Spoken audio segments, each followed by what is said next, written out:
It turns out that we often take out a loan for our mental health. Then comes paying it back with considerable interest. How do you avoid creating psychological debt? I'm going to discuss 5 scenarios in which you acquire mental health debt. I'll also offer ideas on how to counteract them.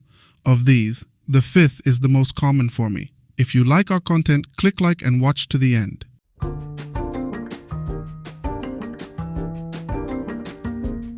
First scenario, you procrastinate everything. Let's start with one of the most common psychological debts we acquire when we procrastinate on important tasks, especially things that are important to us, related to our ambitions, something we promised ourselves and didn't do. But how does psychological debt work? Psychological debt accrues interest just like financial debt. However, psychological debt is highly subjective, and it's about the specific action you take now, or in the case of procrastination, the failure to act, which will have consequences in the future.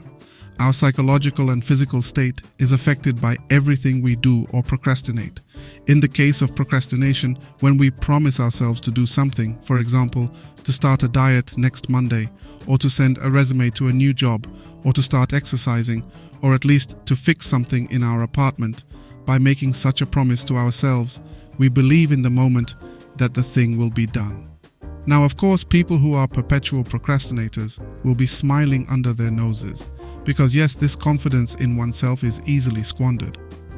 People who are procrastinators are notoriously lacking in confidence in themselves and their plans. By delaying our plans and choosing an easier path, we have taken on a psychological percentage of debt, a loss of self-confidence that makes planning even more difficult, and so on and so forth.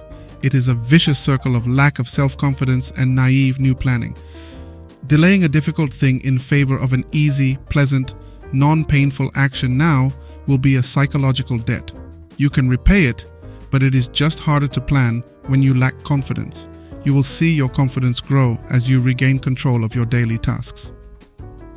Second scenario, making others happy, people pleasing. This is a cheerful psychological credit, especially at work. People pleasers who serve others in the workplace have been raised to put the problems and needs of others before their own. I know people who, under a little pressure, are able to drop what they are doing, change their own plans, and get involved in serving others, and they don't even complain. For them, others are always more important. Just like mommy or daddy taught you not to bother others with your needs or crying. The comfort of other people is always more important than anything that you stand for. It's a huge psychological debt. You help out, change your plans, waste a lot of time, and often get nothing in return, not even a simple thank you. People pleasing is a terrible habit, because the psychological debt is bitter regret and the feeling that people are just ungrateful. And we must remember, everything comes at the expense of your needs. While we're on the subject of making others happy, there's another cheerful syndrome that's most common at work, that of putting out other people's fires. It's related to people pleasing and making sure nothing inadvertently ruins their mood, but it has a slightly different origin and different consequences. Let's start with the basics. People who have a work crisis and come to you for help usually offer little in return. You, on the other hand, will sacrifice a lot of your professional time and risk a crisis of your own. You simply could not finish your tasks on time, or you will overburden yourself with overtime. That's 2 crises instead of 1. But where does this come from? The naive belief that you will eventually be seen at work, that someone will notice how hard you are trying, that your boss will appreciate the overtime you put in to make up for the shortcomings of others, in addition to the parenting scheme I mentioned in the previous point.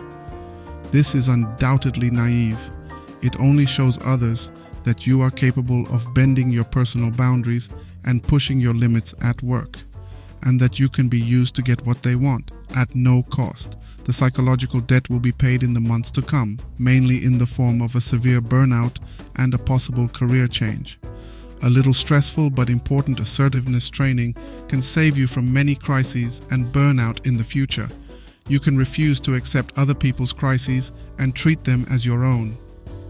Fourth scenario, killing too many birds with one stone. Speaking of burnout, once you enter adulthood and get a regular full-time job, you realize that you can no longer keep up with all of your 17 hobbies, and it's very disappointing. Well, that is, unless you start doing each hobby occasionally, chaotically, without planning. You call it a hobby. but you find time to do it once a Chinese year. Then, at the age of 35, you will wake up with a huge mess where everything is merging into a race of events. Your professional work will be unrecognizable from your teenage hobbies. Everything is going to come at the expense of everything else. You will be emotionally torn between doing 5 things or going to 3 places every weekend, constantly complaining that things used to be better and that the day is not 50 hours long. And you will still have to make money to pay for it all. Every one of your activities is going to be of low quality and high effort.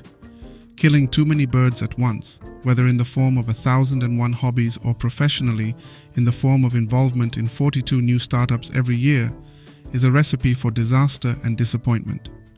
Disappointment, burnout, and most of all, wasted time are the psychological debts we incur in such a situation. Unfortunately, adulthood is merciless. It is better to develop a one good hobby, a one good profession, and derive fulfillment from it than to go around in circles trying to be a teenager in your 30s or 40s. It is therefore a good idea to be a master of the no word. 5th scenario, postponement of difficult conversations with your partner. Well, it's always a nice psychological debt when we put off fixing something that bothers or irritates us. We can't get together and talk about it. The percentage of the debt bubbles up inside of us until it explodes. The cost of endless procrastination, resentment, anger, and anxiety can often accumulate into a catastrophic fight between partners on a scale many times greater than the cost of a difficult conversation. Anger and resentment in a relationship are like farts. If you let them out regularly, it can even be fun, but if you hold them in too long, the gases cloud your normal view of things.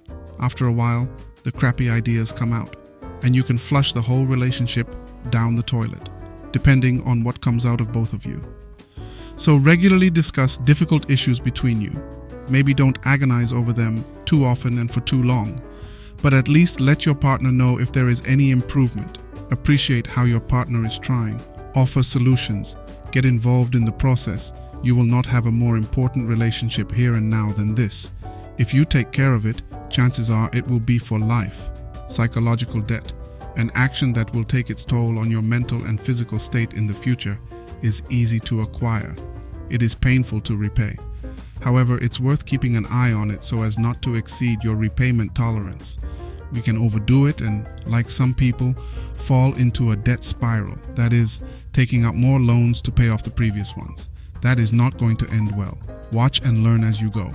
Thanks for your time. Be sure to like and subscribe for more.